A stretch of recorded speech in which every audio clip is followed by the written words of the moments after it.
Luto mo. Magluluto tayo ngayon ng buttered shrimp. So, ayan, ginigisa ko na yung bawang. O, diba? Ang dami, o. Ayan. Ako yung sponge mo.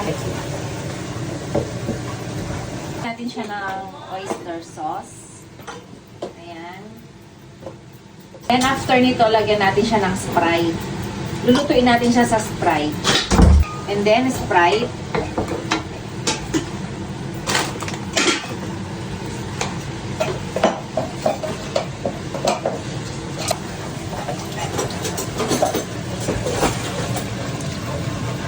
Ayan. Siyempre, kapag nagluluto, dapat samahan ng pagmamahal. Aring! Aring molding! Aring molding!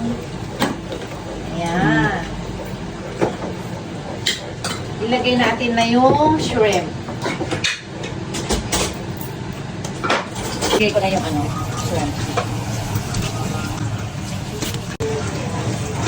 Dami. Ito muna natin.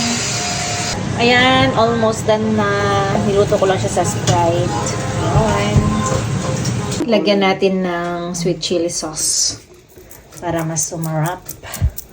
Pero mas masarap ako. Charis!